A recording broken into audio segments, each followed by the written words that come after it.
First of all, can I just let people know if the fire alarm goes off, it won't be a drill and we will need to exit by the fire escape to my right there. Can I also remind members and members of the public that these meetings are filmed, and if you are speaking and do not wish to be filmed, if you could let Katie McCann here know, and she will make sure that you don't get seen. So we'll move into the agenda. We are going to, well, obviously we're going to take the Shaw Hall Bank Road first because we've got quite a lot of people here. So before we do that, apologies for absence. Received apologies from Councillor Ball. Okay, thank you. Oh, Garth isn't coming. Right, okay. I've got no urgent business. Has anybody got any of the members any interest in any of the items that we're going to discuss this evening? No, thank you. We've not received any public questions, so can I have a show of hands in agreement for the meeting of the previous meeting of people who attended? Okay, well, it's been moved and seconded. So that's taken as read. So what we'll do now, we'll go into the first item we're going to consider this evening. But before I invite speakers, because we have a number of people down to speak here, I have had an email this afternoon expressing some concern over some late items on this. And additionally, some members have expressed concerns over where the actual commuted sum's going. It's proposed to put the sum into the Churchill playing fields. However, that is felt to be at odds with the council's policy of affordable homes. That and the concerns that have been expressed this afternoon regarding access, I'm going to propose that we defer this meeting. One, to clarify the issue of the affordable housing contribution, and secondly, to allow people to consider the access problems that have been highlighted to me this afternoon. So I'm going to move deferral. Now, I know that might be disappointing to some people, but I think we need to be absolutely clear in what we're doing with this particular application. So I propose deferral. Do I have a seconder for that? Second, okay, it's been moved and seconded for deferral. All those in favour? That's unanimous. So what that means now is that the officers will, well, Head of Planning will describe what the next move is. Yeah. Well, I just need a quick clarification on that, Chair. I understand, obviously, the community payment position around the affordable £150,000 going to Churchill Playing, and whether that could be transferred to affordable housing. I can clearly see that, but the access problems, clearly our report says that there isn't. Clearly, you haven't heard, obviously, the views on that, and therefore it's difficult to see how we could come back with anything other than the same position, because obviously our experts, the highways expert of the applicant, quite clearly show that it's easily accessible, and as a consequence I'm kind of struggling to see how we can defer it on that basis, since we haven't heard those particular views, or equally views from objectors to the scheme. Okay, well, the objector only come through this afternoon, but nevertheless we need to look at the affordable housing issue, so we'll defer it on those grounds at this point in time. Okay, Chair. Okay, so I'm not going to invite the speakers, clearly, because they will, if you speak this evening, you won't be able to speak at the next one when we come back with this information about the affordable housing. So for this evening, we're not going to take this any further. So apologies if you've come out all this way for that, but we need to be absolutely clear where we're going with this. So thank you.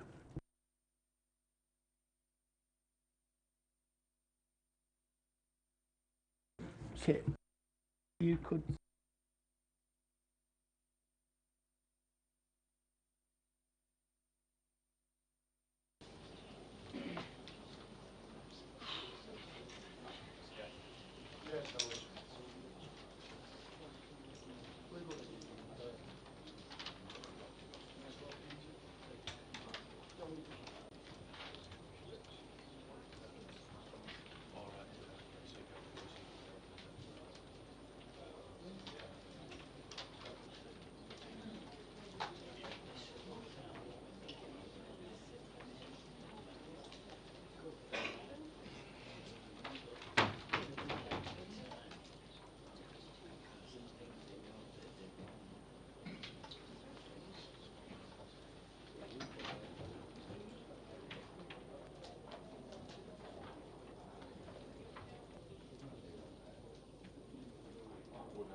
Okay, thanks. It looks like we have everybody now, so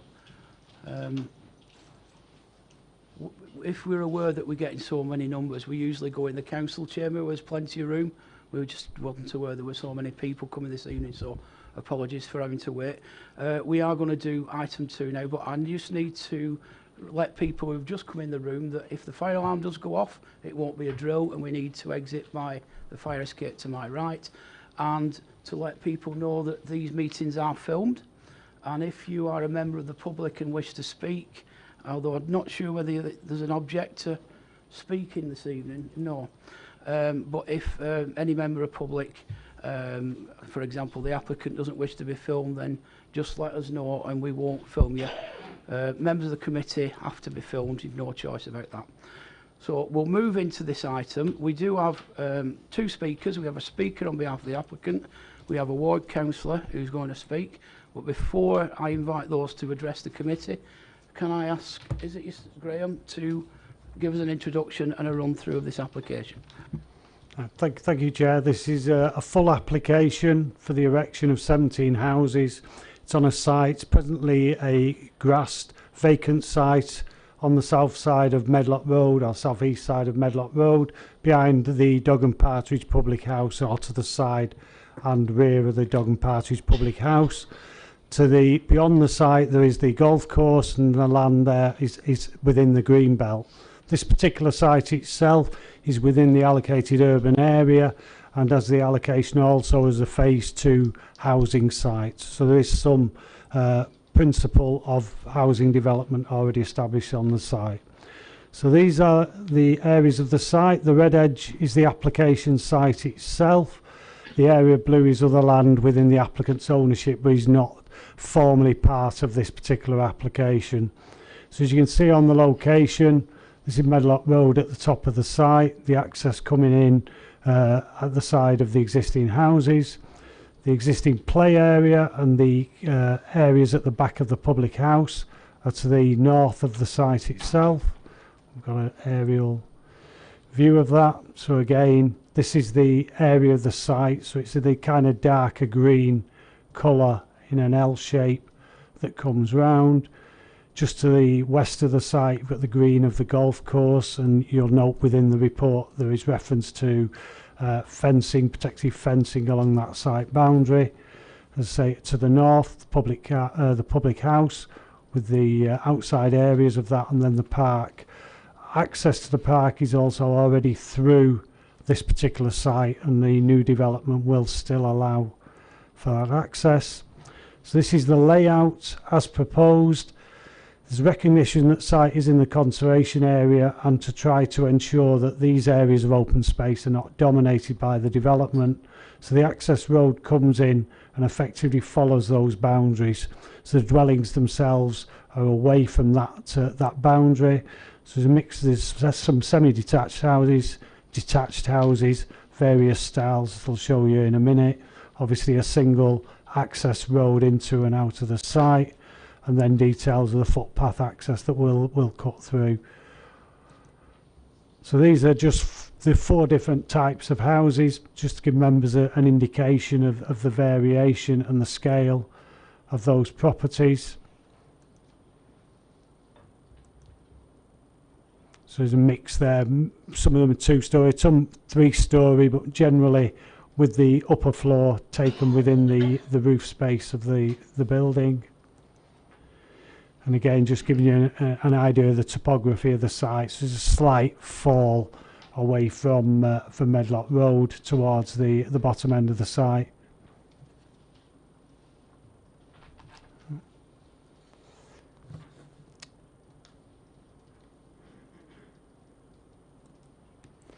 Now there's a few photographs giving the indications. The first issue in relation to site, well, obviously, is always access into the site. So this is the area where the access will be proposed. There's new roadway, which you have seen on the previous plan. Just interesting to note here that there is an existing wall to the neighbouring property, and that extends up to the footway boundary. So there's some issues potentially associated with that in terms of visibility out of the site, but as you'll see in the report, that element has been looked into and addressed. This is just looking in the opposite direction, so you can see the relationship of the site access. The houses opposite, which themselves have some parking areas to the front, and the existing houses on either side. Going further into the site, this is just to the northeast of the site access, so there's newer properties that have been constructed on there. You see some of the trees within the site, and these tend to be, although there's some specimens there which are of greater scale, there's an element there of self-seeding as well.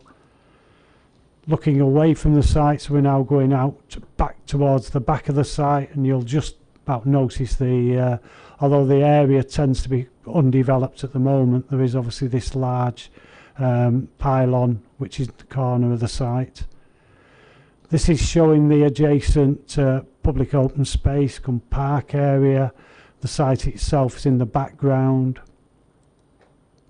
So again, looking towards the site, again in the background and around the bottom end. So these are the existing boundaries. Again, a closer view towards the site itself. And again, back to the layouts. Obviously, we're looking in these views out to the left and obviously to the bottom end of the picture. Thank you, Chair. Thank you. Okay, so I'm going to invite Simon, is that Simon Plowman? Simon, Mr. Plowman, to address the committee. If you'd like to take the chair in so we can, yeah. You're probably aware, but you've 3 minutes to speak, and we will remind you when you've 30 seconds left, after which the members may wish to ask you questions. So when you're ready, sir, if you just press the button. Thank you. Good evening, everyone. I'll try and be brief, and if I can, answer any questions that you may have. As your officers explained, the site is allocated for housing, and the shortage of housing at the moment means that it is suitable in phasing policy terms to come forward for development now. Prior to submitting the application, we did try and engage with planning officers for a pre-application discussion, and we did get the confirmation that the principle of housing would be appropriate at the site, given that the land is allocated for housing. The initial design and detailed layout was formed in part by the allocated access point from Medlock Road. We noted also policy 11 of the core strategy requires family housing. We did submit an initial proposal for 14 houses. This did deliver family housing, but not the density really required by the planning officers. We have, over the last few months, worked toward meeting the aspirations of the range of requirements of planning and other technical officers and specialists of the council. So the revised scheme, in brief, 17 houses before you today, provides family housing as required by policy, and over and above the original submission, provides improved design, replacement trees, amended and enhanced boundary treatment, sustainable drainage, on-site parking for each dwelling, enhanced traffic calming in the site and at the site entrance along Medlock Road, and significant Section 106 contributions for public open space and affordable housing. And finally, just like to comment that we agree with the officer's assessment and recommendation. Thank you. Okay, any questions? No? Okay, thank you. Okay, Councillor Briggs.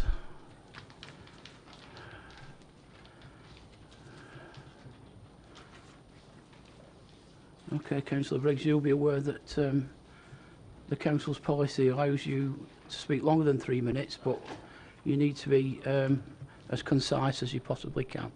It is the chair's prerogative to interrupt. Thank you. We can just start by saying I've got 4 areas of contention in this application.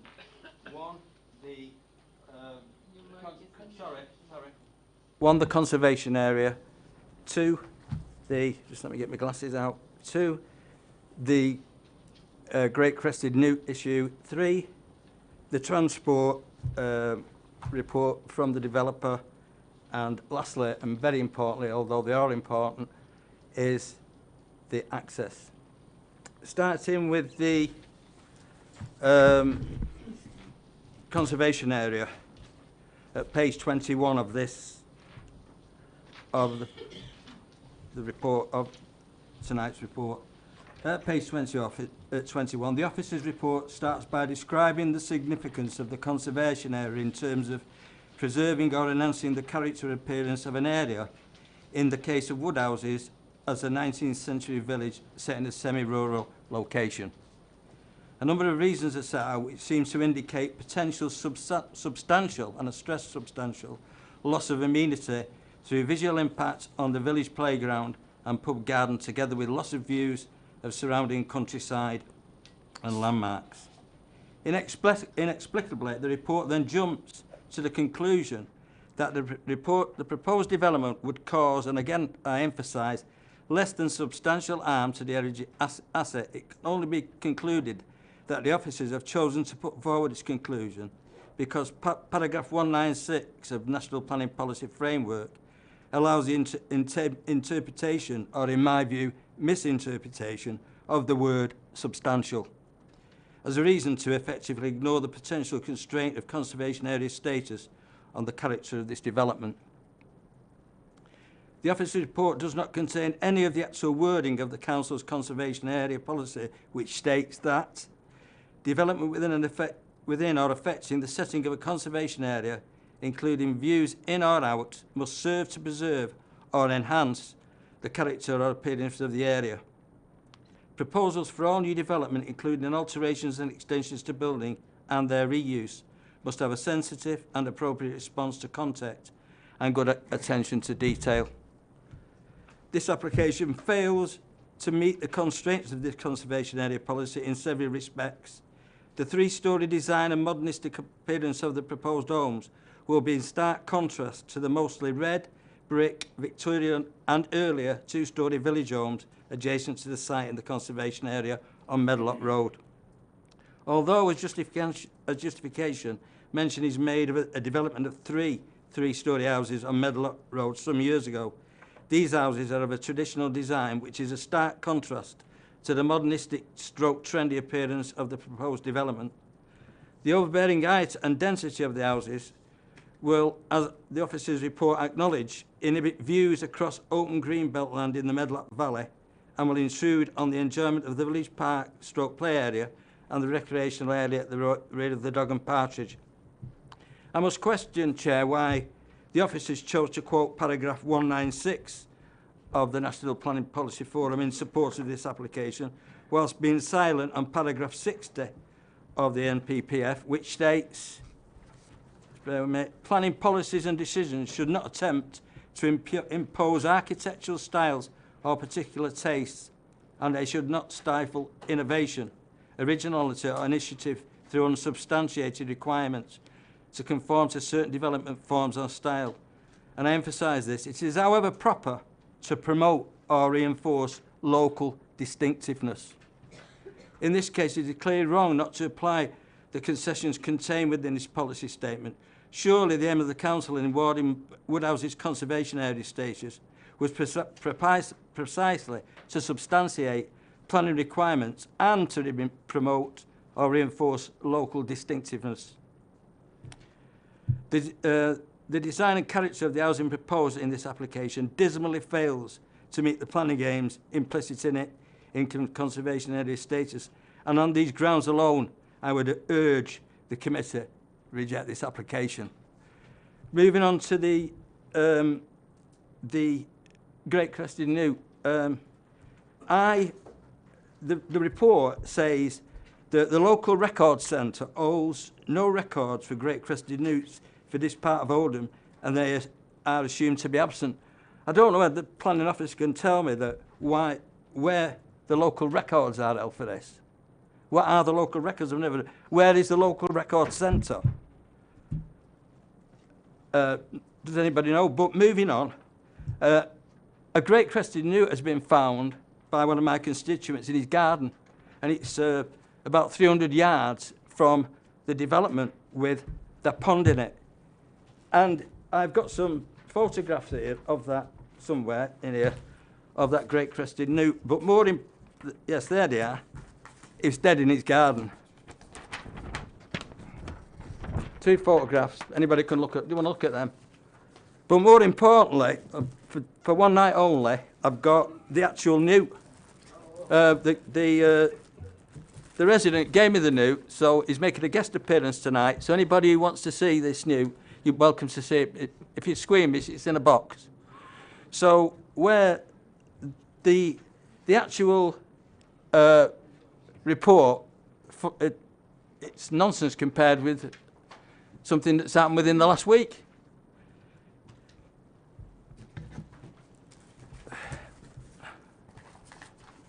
Have a good look.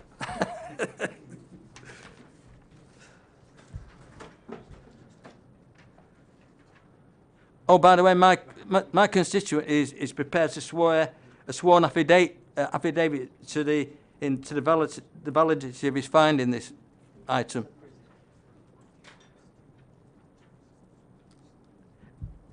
Everybody, I'll carry on anyway.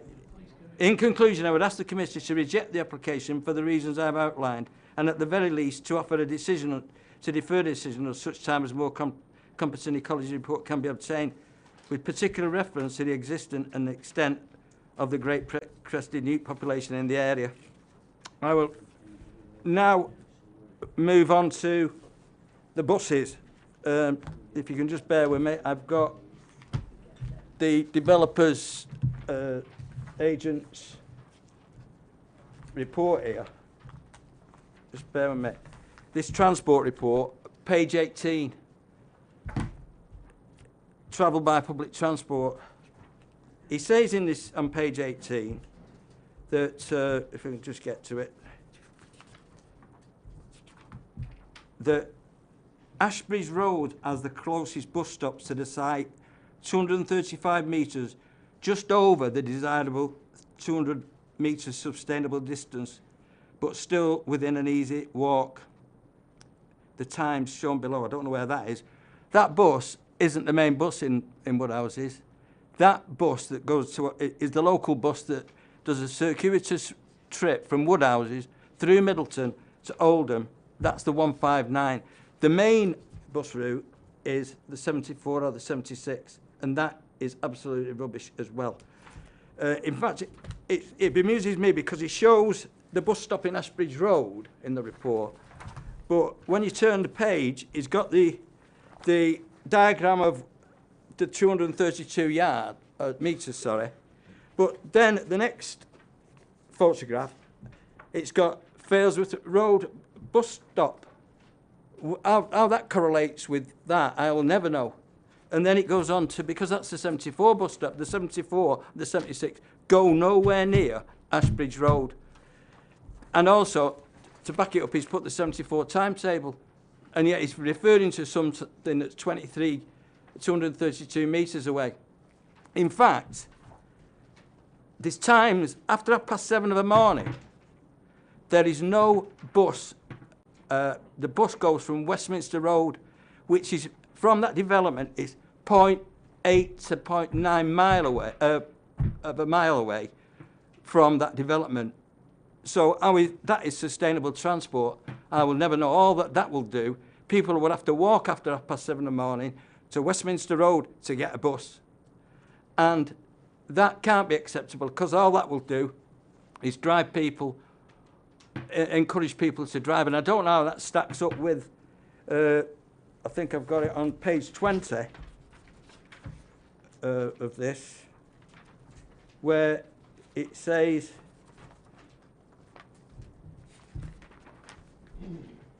at the top of page 20, at the end of the paragraph, also the bus route located on a main bus route operating along Medlock Road for purposes of the compliance with DPD Policy 5. Now, after what I've said, can I ask the planning officers, would that still comply? Being after 7:30 in the morning, it's 0.8 to 9 mile away. 0.8 to 0.9 of a mile away, I should say, sorry. It's something with the members. Okay. I'll move on then. I've finished on transport then. If I can move on to the access, if you can bear with me.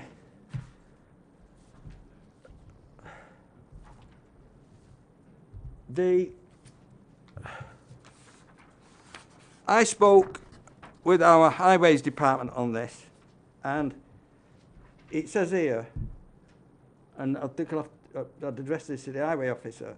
When I spoke with traffic, they had great concerns about this. In fact, they actually say that they, whereabouts is it? Just, you'll have to bear with me. Hang on. They actually say, I've lost my page now, Chair, just bear with me. They actually turn it down, don't they? They actually turn, what they're saying is that, as far as they're concerned, it's a no-no because of the visibility display. And it says it then, in terms of highway safety, the Council's highway engineer has been consulted and has raised concerns over the original proposed site layout, as the proposed access to into the site would not operate safely without any mitigation measures, given there would be inadequate visibility that is not acceptable for highway reasons. Now, it's tried to be mitigated away at the bottom of that page by saying, however, this traffic, it's got charm in here. Well, it's not so charming. It should be calming scheme affords the developer the opportunity to include a specific traffic calming measure at the junction of Medlock Road and the side access. That if the proposed developments to be granted planning permission would resolve the problem of visibility. I fail to see how a traffic calming measure can play the visibility aspect. That visibility aspect is a constant that's going to remain there. That traffic calming measure is, to me, a red herring. In fact, because you can never, ever gauge the speed of any vehicle with traffic calming measures. There's already traffic calming measures there, and I've got the speeds here of a recent survey. That was done on that road. We had a survey done, me and Councillor Jakes. And one of the testing points, which is not far from this site accident, was Medlock Road near the golf club. Now, the mean speed was 25.6. The average speed was 30.4 going north. Now, north is towards Oldham. And the maximum speed going towards Oldham, would you believe, was an astonishing 55.3 mile an hour on that road. So I failed to see how any traffic calming measures will be able to satisfy the visibility aspect of that. And also, going south, it's even faster. That is going towards Manchester. And it was on a Saturday, I think. Probably got to see my favourite football team, Manchester City, going 59.5 mile an hour. They were rushing to get there, I think. Okay, could you sum up now, please, Councillor Briggs? Well, what I would like to say is that, to me, flawed bus transport report, a nonsensical idea of trying to mitigate visibility with some crackpot idea of traffic calming. I've proved the point about our friend the Great Crested Newt, and I ask you to reject this ridiculous application. Thank you, Chair. Okay. Have you any questions? Okay, Councillor Davies. Thanks, Chair. Councillor Briggs, do you know what the speed limit is on that road?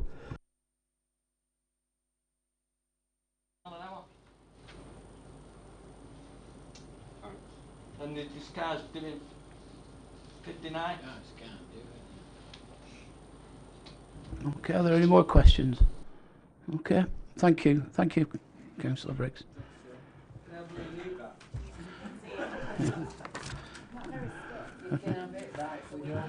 No, we don't. Okay, can I, before we open the debate, can I just, yeah, can I ask planning officers with regards to the issue about the buzz, what effect that would have on the application? Councillor Briggs questions the validity of the information about the buzz. that this walking distances are incorrect. And have you got a comment on that? When I assess an application for the effect of the traffic generated by a particular development on the local highway network, I don't take as read every single comment made in every single transport related report. What I did when I assessed this application was I looked at the range of local amenities available in the area, such as schools and pubs and play areas and things like that, and the accessibility of public transport in the wider sense to the future residents of the site. So I haven't got the information specifically on when each bus and what their number is runs in the area, but it's an established residential area with access to a wide range of local amenities, and the effect of this additional number of houses won't have a major effect on the amount of traffic generated on the local highway network. Okay, thank you. Thanks, Councillor Briggs. Okay. Can I just ask a question, Wendy? Sorry, it's you again. The issue of visibility. Is it something? There's a wall, isn't there, on the corner of this junction? And as I've had a look at it, and it's quite a high wall, isn't it? And that wall in this scheme will remain in place. Is that correct? And that causes the visibility issues. Okay, thank you. Right, open it up for debate. Has anybody got any comments on this? Councillor Hudson.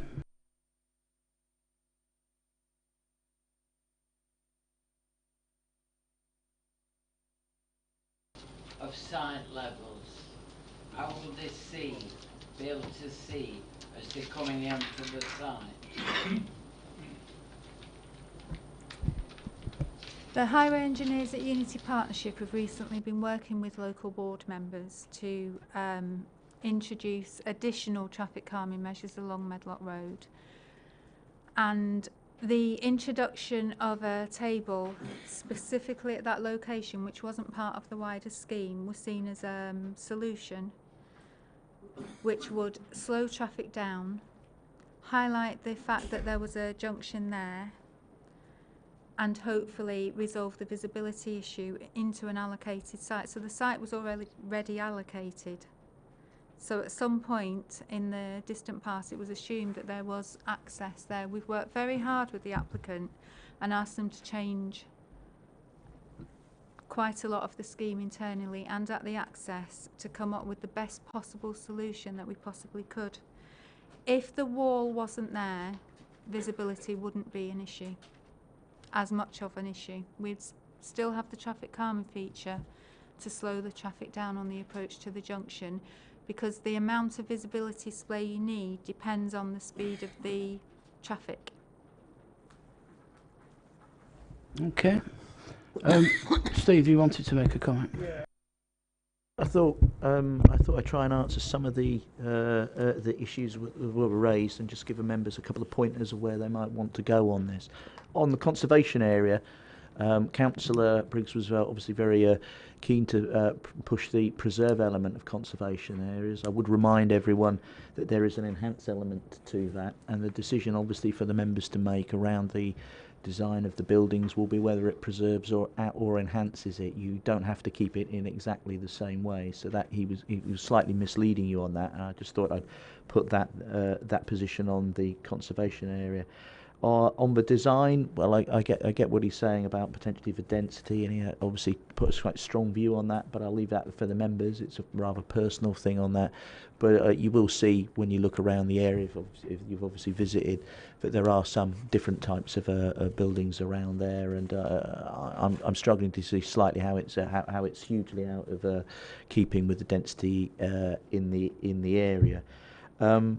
Around the allocation, I think it is very important that you do remember that it is an allocated site and you must give that significant weight. However, you do obviously have an issue here around the visibility and the highway safety issue. I always remind the members, as you know, around the traffic position, the traffic position is you have to consider whether the cumulative impact of development will have a severe impact. I think that's quite difficult to do with the number of units here, but you are also questioned to look at highway safety, and that is clearly an issue on this particular site. And as a consequence of that, you must weigh the clear fact that you should be, because it's a housing allocation, you have to weigh that.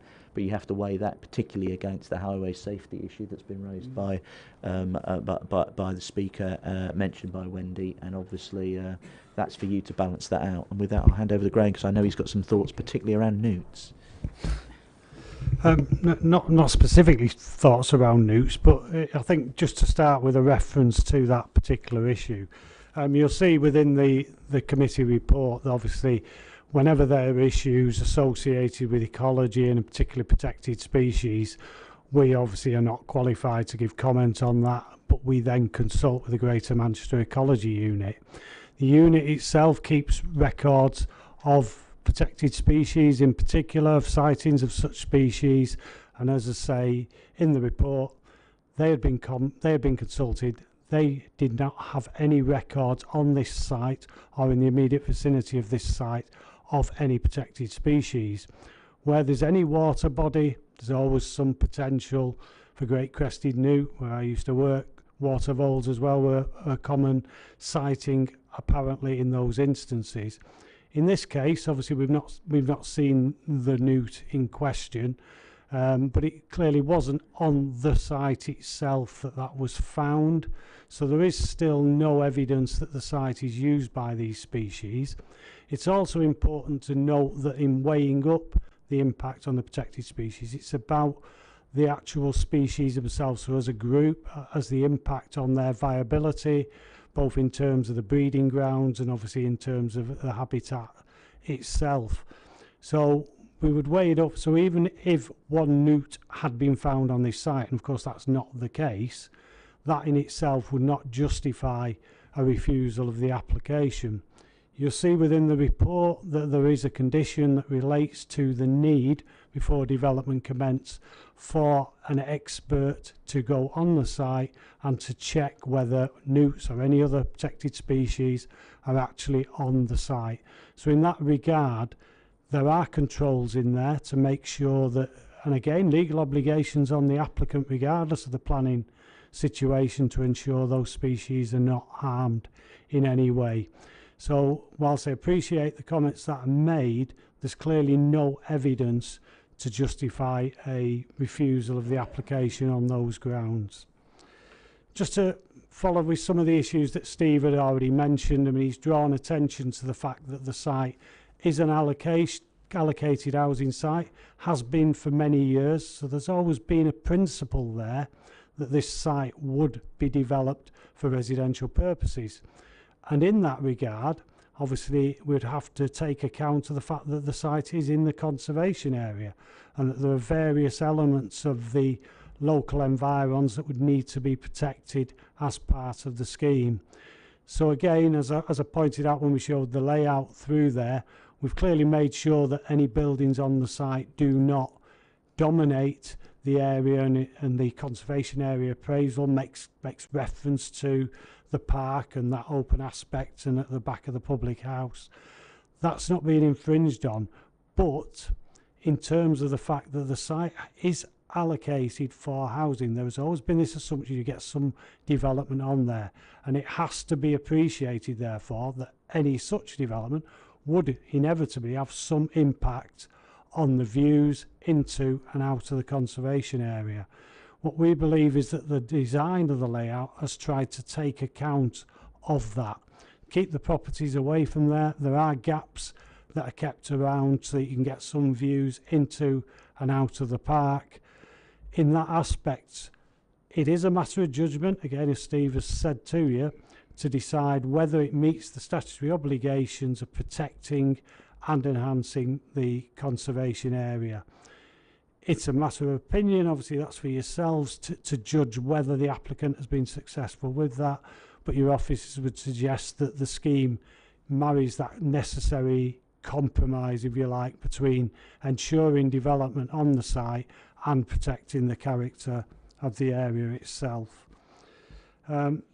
There was a reference, obviously, in terms of the design to the MPPF and the paragraph in the MPPF. That, again, is appreciated, that you do have to have regard. You don't set standards for development unless you can strongly justify those standards. The mix of properties have been proposed on this site, mix of styles. In the area, in the conservation area itself, again, there are a mix of styles. There are obviously the more traditional properties, but there are also more recently built properties, which again, when built, had to fit in with the character of the conservation area. So I think on those aspects, again, it's a matter of judgment, but we feel that there has been an adequate compromise obtained between those aspects. In terms of the highway elements, obviously members have had some commentary on that. If members have any other comments to make on that aspect, then clearly myself and my colleague will be able to answer that. Just to go back to the report, obviously members will see that this is not for a decision today. This is for a resolution today to grant planning permission, and that's subject to contributions in the Section 106 agreement. So there's a contribution there, £110,000 towards public open space, £50,000 towards affordable housing. So there's also some contribution made there from the site in terms of the viability of this particular development. As I say, if there are any questions, obviously I'll be glad to answer those. Thank you, Chair. Okay, so we've had a lengthy explanation there. So I've got 3 speakers so far. I think Councillor Davis was first, Councillor Gloucester, and Councillor Hewitt. Thanks, Chair. Yeah, I read through this application this afternoon, and the thing that I underlined on here was inadequate visibility. Now, I've not heard anything in this meeting to change my mind. It's been emphasised again by the highways officer there. There's several other issues which Councillor Briggs mentioned as well. And with that in mind, I mean, you know, with that, well, that's not going anywhere quickly. With that in mind, I'd personally recommend that this should be rejected, this application.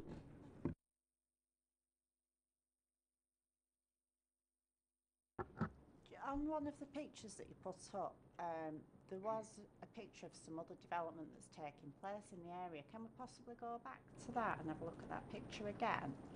So in relation to this development, is that just one property? Is it a replacement property, or is that new development as well? That is a new development on the edge of the application site itself. So obviously there is a precedent there to some degree in terms of its style and scale. Thank you, Chair. When I used to work for council now, empty bins. I used to work in this area, and there used to be a pig farm there, and it stank. And nobody wanted to live in this area, even though it was beautiful. Since the pig farm has stopped working, it's become very, very desirable. Now, you were saying that a significant amount of 160,000 was under the Section 106 agreement. That is significantly less than the recommended amount, which is in the documents under Policy 23 and Policy 10. And with the traffic charming measures, which are going to be put in, that works out 551,000. There's a big difference there, 391,000. How is that justified? It's justified in terms of in determining planning applications. We are required to have regard to the viability of the development. So if the contributions that would be required would make development unviable, then that is not justifiable for us to require those contributions. They have submitted viability information in support of the application, and that's what has generated the amount on that would be in the Section 106 agreement. That has been looked at by our own colleagues in regeneration, so we have a suitably qualified person look at that, look at the information they put forward in terms of the criteria that are necessary to assess, and they are satisfied that the information they provided does indicate that viability would be infringed as a result of imposing more money on them. The £31,000, which is the addition that goes beyond what I've mentioned, has to come out of the developer profit. So that actually, again, in terms of the guidance, it accepts there will be a certain amount of developer profit. The applicant is willing to accept less profit in order to achieve the development on the site. But we cannot impose a requirement which basically would prevent development from taking place if there is evidence to justify that that would be the outcome. Okay, yeah, Councillor Hodgson, yeah. I might be, but I've been on a long time and you forget they merge into one. But I thought when the Section 106, which has been superseded now, I thought we got a promise from the powers that be that before we decided, officers wouldn't make recommendations, that the ward councillors for that particular ward, i.e. Shawbank Road would be Saddleworth South and Failsworth would be Failsworth East, why aren't they having discussions with them about the Section 106 and with regard to what is required in that area for the money? I might be wrong, but I thought, Chairman, that we'd decided to do that. Wherever possible, we will do that. I think it's interesting you bring that up, John, because there's a recent paper from the National Audit Office that makes reference to the contributions that we ask developers to make and how frequently, once it's been agreed, come back and say it's not viable. So I take all of these figures that we see in the report with a big pinch of salt, because they're written down here. It doesn't mean that we're going to get them, so we have to be very cautious about this.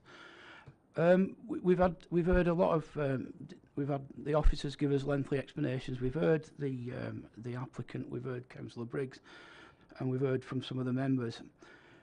The principle of housing on this site is established. There's no two ways about that. However,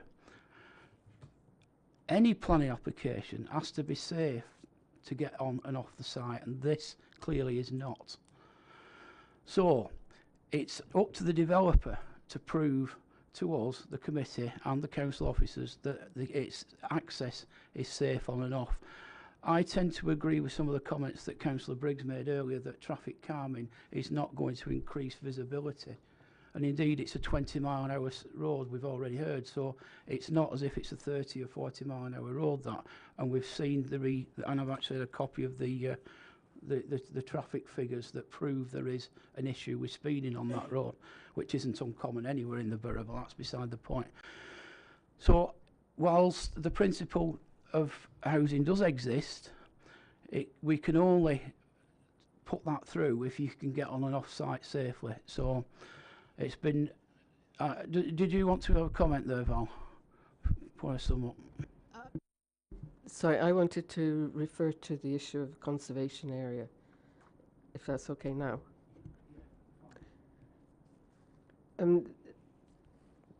The particular design of this scheme would suggest to me that it is not going to enhance the conservation area.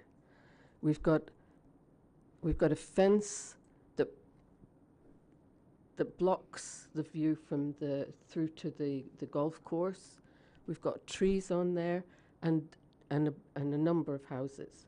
I accept the fact that it's been designated a site for housing, but the particular design and density matter a lot in a conservation area, and I would argue that this design does not qualify for that. Okay. We need to move on. We need to make a decision on this. It's been moved that refusal against officers' recommendations on highway safety. Do I have a seconder for that? Councillor Hewitt, second that. So I'm going to take a vote on that. So all those... we need to have the statutory warning.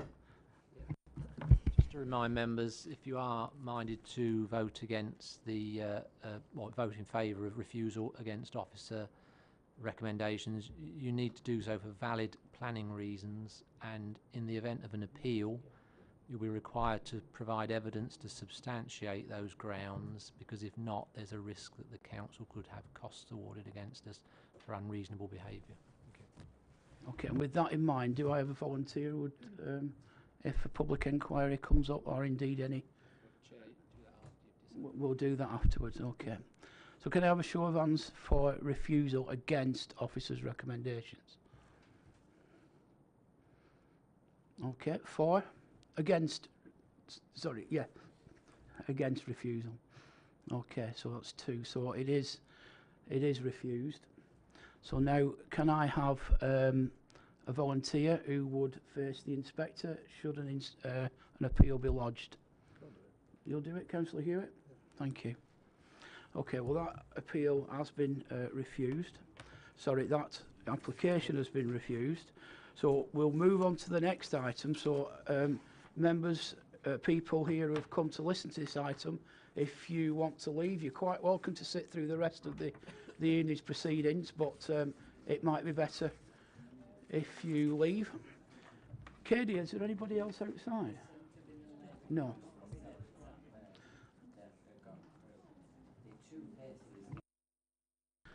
I think, John, John, I think you need to be careful.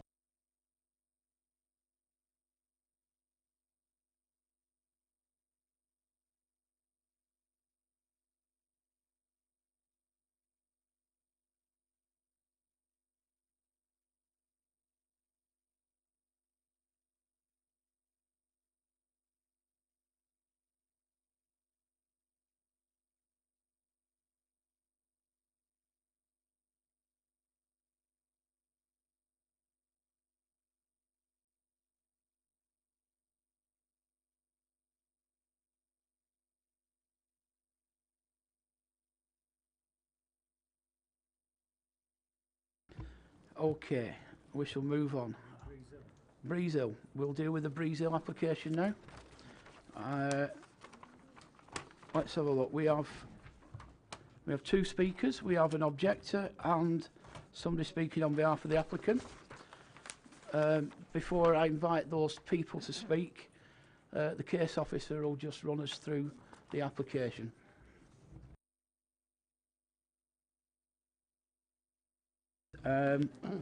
Item 11.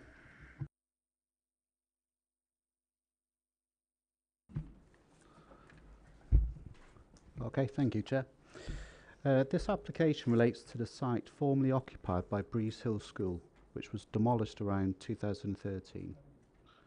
The application site is an open parcel of land measuring approximately 7.64 hectares. Lydgate Drive and Roxbury Avenue are located along the northern boundary of the site, with Roundthorne Community Primary School to the west. To the south is open land currently designated as other protected open land, with Leesbrook Park to the east. This next slide shows the existing site and the old multi-use games area located roughly to the left. For reference, Lydgate Drive is to the bottom of the image.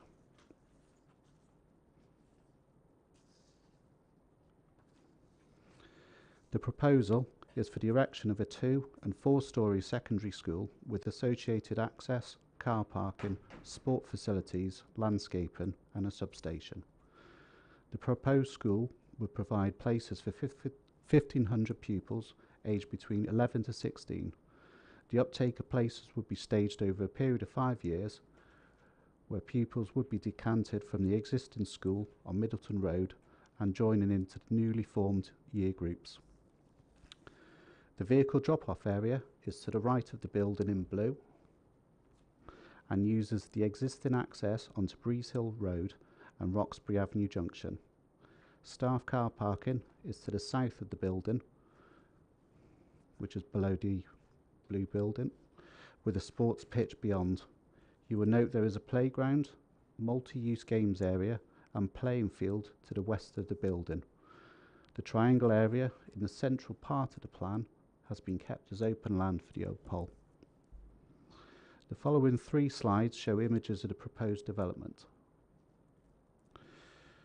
In the foreground of this image, there is a vehicle drop-off area and a landscaped area leading to the front of the building. The 4-storey building is the main teaching block, with the grey and green clad building used as a sports hall. The trees to the right of this image are adjacent to Roxbury Avenue. This image shows the south side of the building. This image shows the other sides of the building, with the left-hand side facing Roxbury Avenue. A site section drawing has been submitted, which is taken from the left, shows a relationship between the side of the building, the property fronting Roxbury Avenue. Your attention is drawn to the lower ground level and the intervening trees, which help in reducing the overall impact of the side of the building to the facing property. It is considered the proposed school will provide a choice of school places for the community, and in doing so would help meet the shortfall in pupil places. The proposal would therefore be in broad accordance with the MPPF that advocates great weight should be applied to creating new schools that meet the needs of the community. The proposed highway alteration works to Lees Road and Breeze Hill would result in an improvement to pedestrian safety. There is an area within the site which provides a pupil drop-off and a requirement for a parking management plan to ensure that the level of parking will cater for staff. The introduction of a school safety zone will ensure the routes to and from the school are as safe as possible.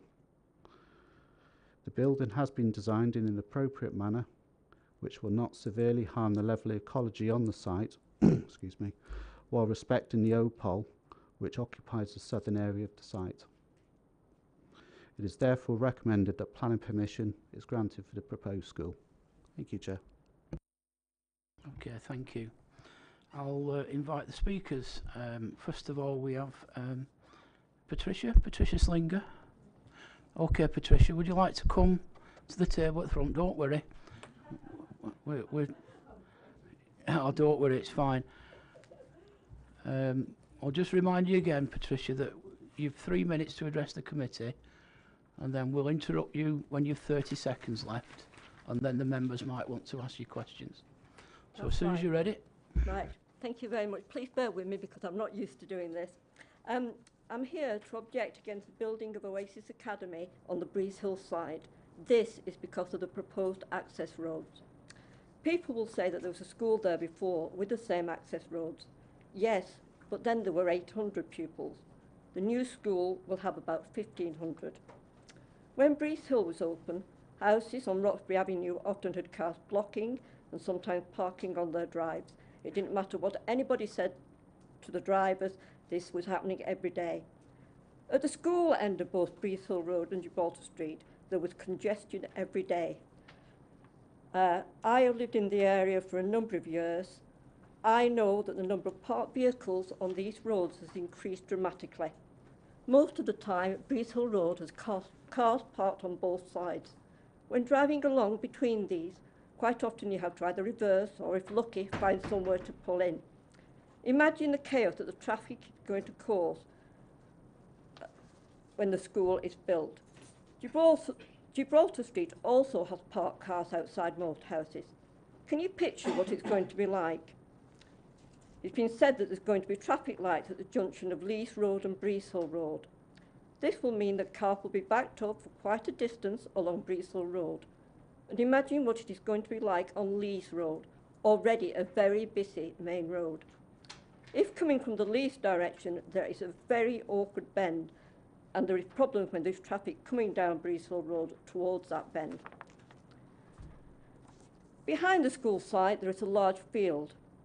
If a road was built through from Roundthorne Road to the site, then not many homes would be affected. On this field, there is also a lot of space to create a very large parking and turning area, the obvious access to the school.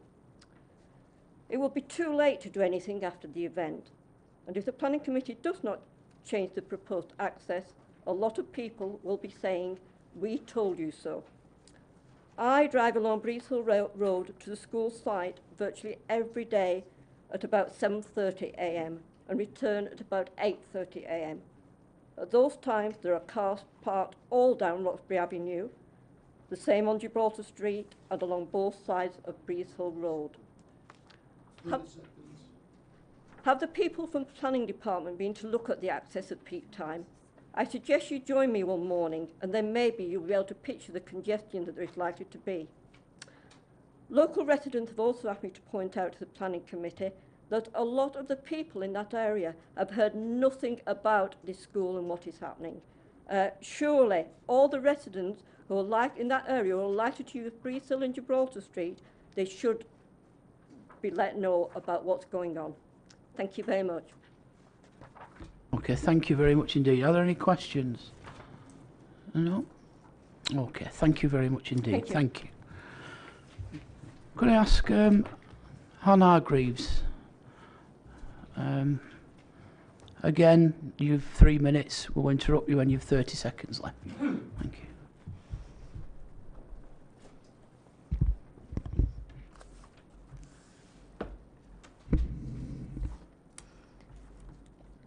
I don't know which side I'm looking at. My name's Anne Hargreaves. I'm a planning consultant appointed by Galliford Try, who are the contractor who have been selected to build a school. I'm also here tonight with representatives of Oasis Community Learning Trust. Oasis Community Learning Trust is the second largest multi-academy trust in England, currently leading 52 schools across the country, with a strong network of schools in Oldham and the North West. They've specifically expressed a vision to deliver exceptional education at the heart of the community. As identified in the committee report, there's a real need for new secondary school places in the East Oldham area to increase capacity for a growing population and offer parental choice. The new school will serve these East Oldham communities, including Clarksfield, Glodwick, Roundthorne, Alt, Holt and Lees. Building on all the positive work that has taken place over the last few years, there is still much work to do to ensure there is community cohesion and diversity in schools. Oasis Academy Leesborough will continue with this approach, offering a school that is fully inclusive for the diverse community it serves. The demographic of the intake at the temporary site shows that the school is already attracting a diverse population since opening in September 2018, and it's had very positive inspections from the DFE so far. In addition, Oasis Community Learning see the school as a central hub and resource for the local community, and a community use agreement will be put in place to let spaces, including sports pitches, out to the local community when they're not needed by the school. In terms of traffic generation, the reintroduction of a school use to the site, we've worked very hard to sort of change what happened before, so we've brought in a big drop-off area into the site and a big loop which will have a lot of stacking space into the site to try and take that issue off the local highway network. We'll also, as has been mentioned, have a school safety zone in the local area to make sure that there's things like signage, school keep clear markings, yellow lines, no waiting lines on the marked on the pavements. There'll also be, as been mentioned, a new signal control junction at Breeze Hill Road and Lees Road, which will solve the capacity issues that exist, that will be sort of tipped over by the development. There'll be crossing points for pedestrians and cycles on all four arms. In terms of how it's managed as well, Wendy will be able to tell you more, but there's specific management measures on the junction so that it helps with queuing and lets traffic out in the right directions where the demand specifically is. Just to address a couple of other points that have been raised, we can't bring access in from anywhere else. The historic access point is where it is to the site. We don't want to take any trees, obviously, out of the frontage of Roxbury Avenue. They're important screening. We can't bring access from Roundthorne Road. There's not an ownership connection between the site and Roundthorne Road. It's not a possibility. In terms of consultation, we've done a lot of consultation with the local community. We held a specific consultation evening before the application was submitted. And I know the planning's been publicised in line with the statutory requirements as well. Right. Yeah. Right, okay. Any questions? Yeah. No, sorry, sir. We can't accept questions from the public, from the members only. Councillor Gloucester. Can I just just ask, once the school is full, how many staff will there be? So there'll be 180 full-time equivalent staff. On site at any one time, there's likely to be around 160. Okay, you mentioned ownership issues from Renthorne. Do you know actually owns it? Is it something you've made inquiries about, or have you just concentrated on the school site? So the way it works is the Department for Education identify a site and then they go out to procure a contractor to build the scheme. That contractor is given that red line to develop the scheme on. And that's historic negotiations with the landowner. So this is the defined site that we've been given to work with. Okay, thank you. Have the members got any more questions? Okay, thank you very much. Okay, open up for debate. Councillor Brownridge. Thank you, Chair. It's just really touching on Councillor Gloucester's point. Any of us who've got schools anywhere near us know that they're a nightmare in the morning. So my concern is that 180 full-time staff and only 116 staff car parking spaces. Now, I appreciate what the applicant said about the drop-off zone, but parents don't use the drop-off zone. We know they don't, particularly if they have to queue to get out of the site again. So it's really a general question which you won't have an answer to, because if we could solve this, we could make a mint of money selling it to everybody else. Are we really confident that we've done as much as we possibly can to deal with those problems of on-street parking and congestion? Because obviously, clearly we support the principle of this, and arguing against building a school on a previous school site is a bit of a counterintuitive thing to do. But in the light of the fact that this is a new build, we really do need to do the maximum we can to prevent as many of those problems as we can. And I would really home in on the fact that we don't even have one-for-one car parking for staff, and that seems to be an obvious admission. Now, I'm sure there's an answer to it, but at the moment it just seems to be an obvious admission.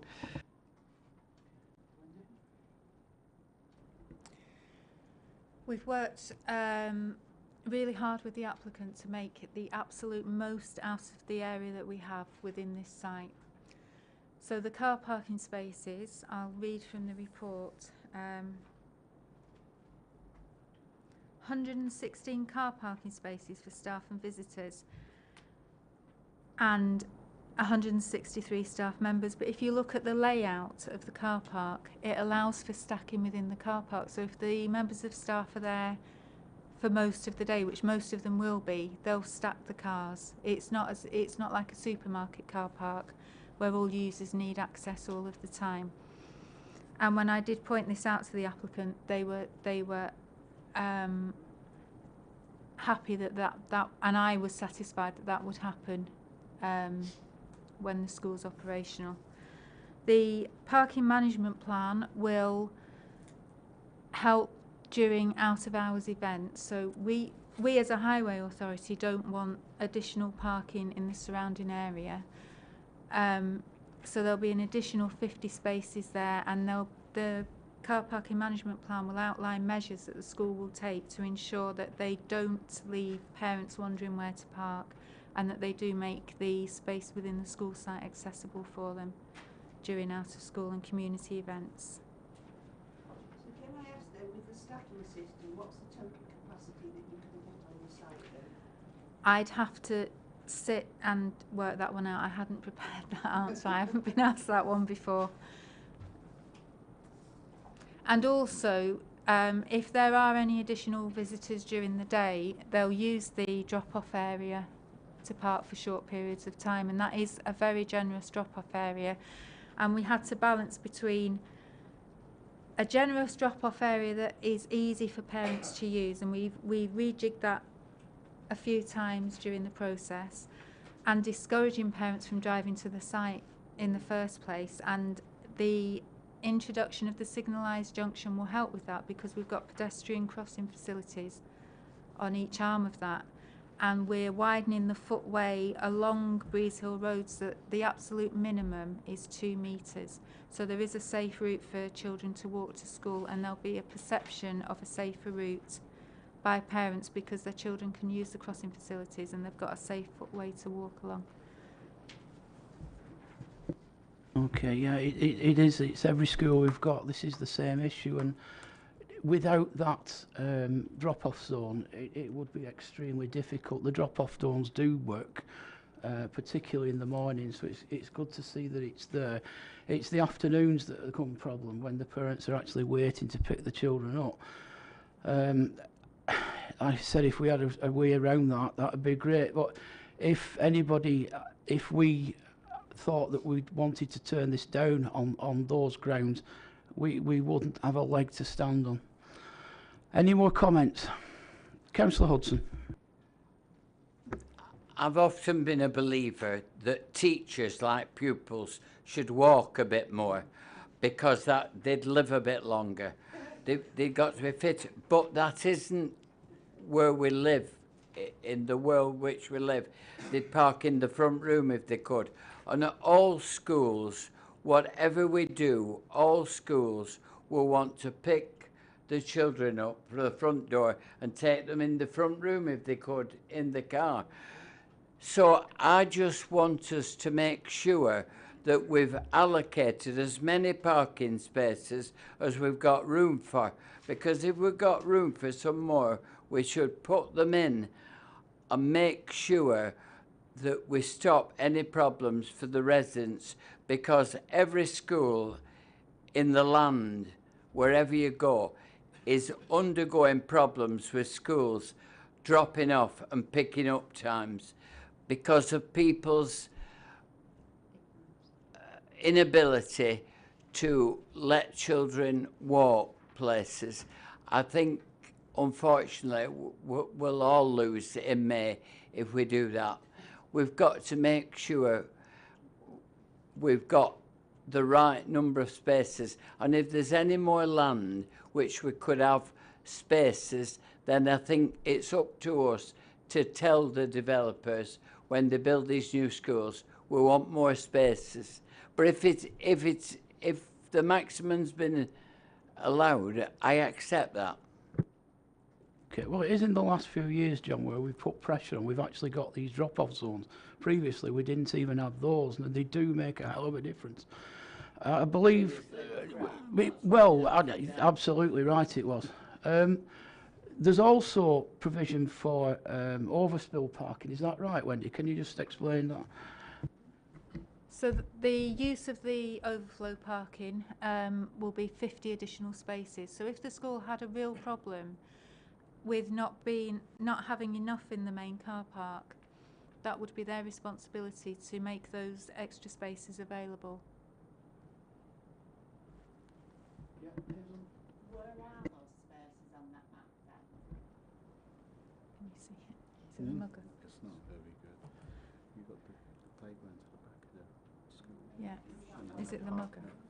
I'm just conscious that clearly says in this document that when the school is not open, Well, and there's not educational activity taking well, place, it will be that's during evenings and weekends to me, which doesn't resolve the situation whatsoever. That can be included in the parking management plan, because we've attached a condition for the parking management plan, so that can, when I receive that, we can make sure that that's in there as well.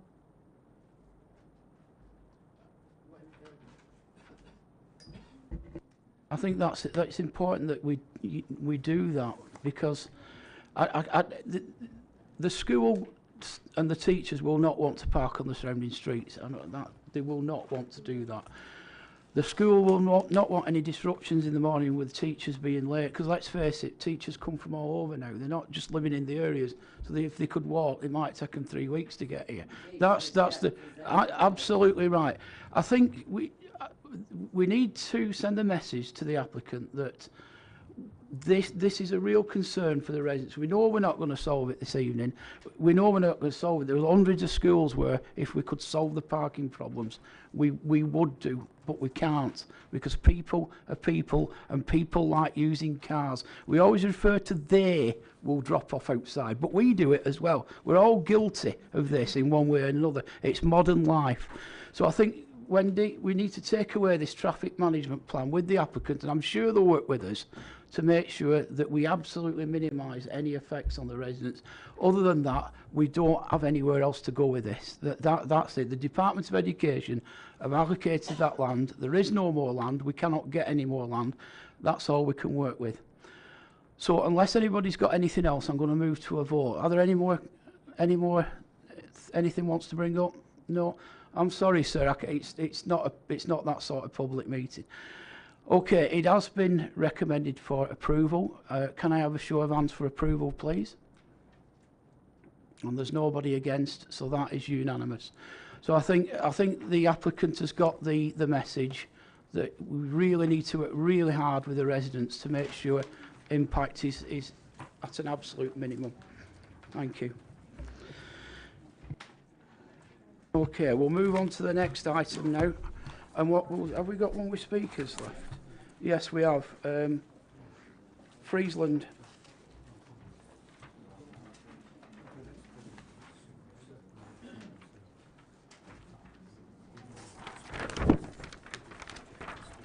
Oh, right, yeah. Oh, yeah, well, it's not an objection, it's the applicant. I shouldn't have thought so. No, we'll do that one next. Okay, we'll do item number 8. We have the applicant speaking. This is another school, isn't it? Oh no, sorry, this is Hudson Street. Yeah, okay. We'll do this one next. Item 8, pages 31 to 40. We have a speaker on behalf of the applicant. Mr. Richard, if you'd like to come to the front. You don't need to speak. Oh, right, okay then. Well, I don't think anybody's got any particular issues with this. I'm presuming that. Could we have an overview of this? To save time, Chairman, I'll move the recommendation. I'll second it, Chair. It does say Hudson Street, so I'm... Right. Well, in the interest of brevity, I shall take that and we'll take a vote on it. All those in favour? And that's unanimously accepted. Thank you for your patience. We have another speaker now, and this is item number 13. Is that yourself, Mr. Are you the applicant?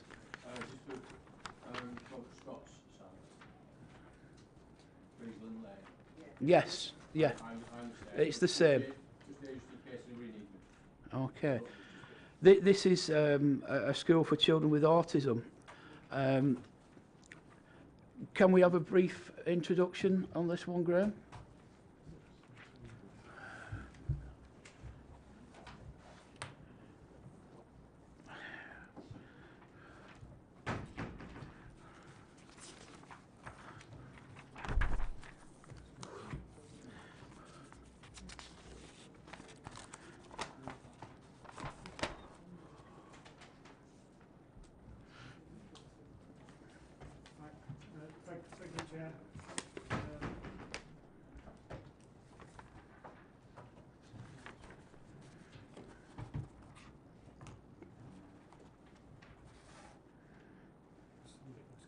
Oh, sorry.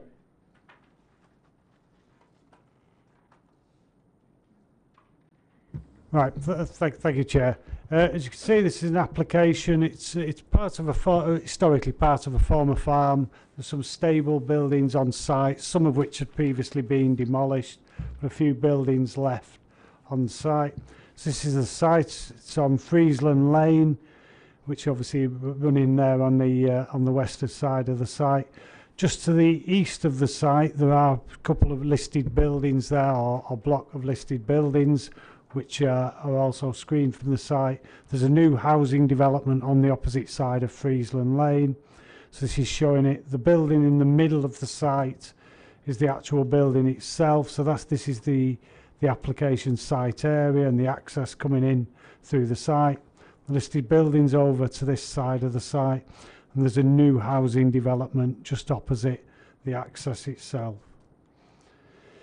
So this is the existing building on the site, which as you can see is single story, typical farm type building, but used obviously for stabling. This is the proposed building. Again, covers a larger footprint, but again retains the single-storey scale of the original buildings, and obviously reflects that in terms of the facing materials as well.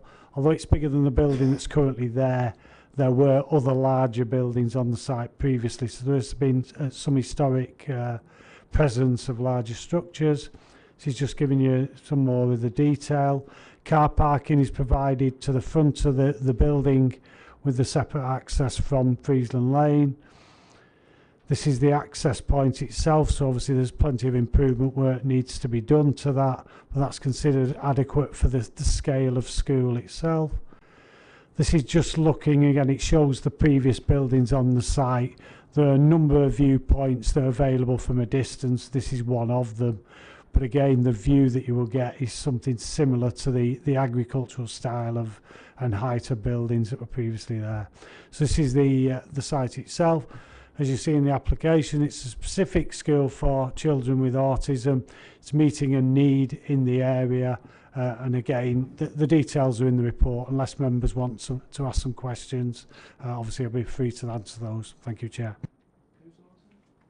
Well, I think this is marvellous, because I think the man who owns the land should be congratulated that he's offered this for a school for autism, when we could have expected loads of fancy houses on this site.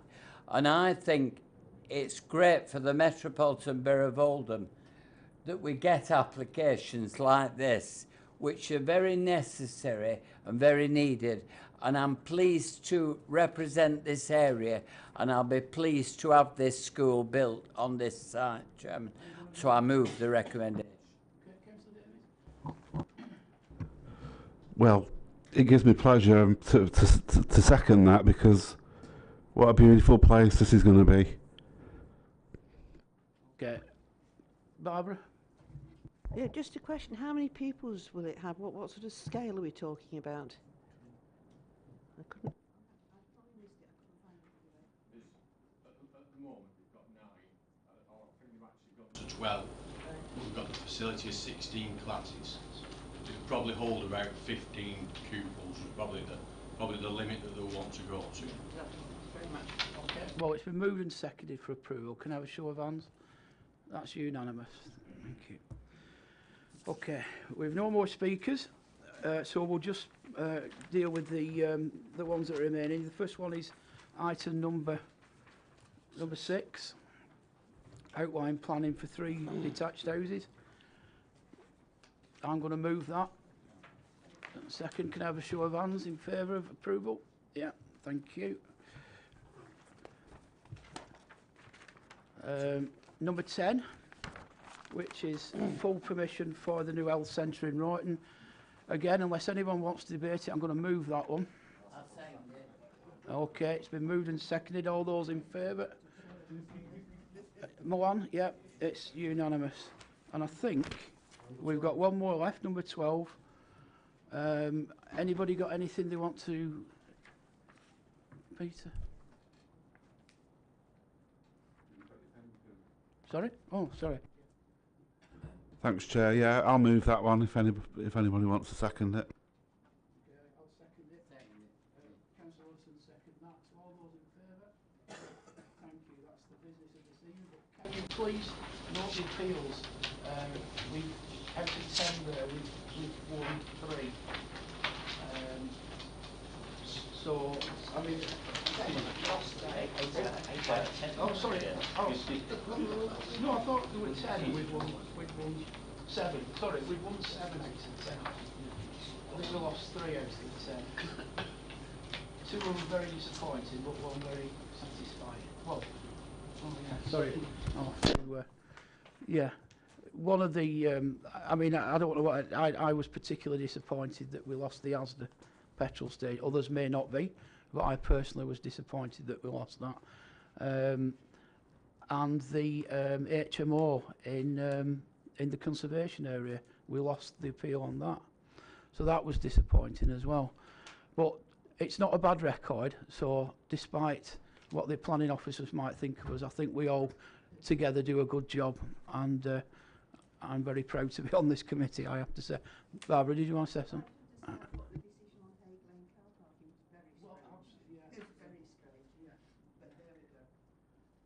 Okay, thank you. We can all go on. Could we be told, item 7, who's going to go to the... oh, yes, of course. The bill? I thought you'd said, Mr Chairman, you wanted... Well, I did. volunteer, but I didn't It was Councillor Hewitt. Councillor Hewitt volunteered. Yeah.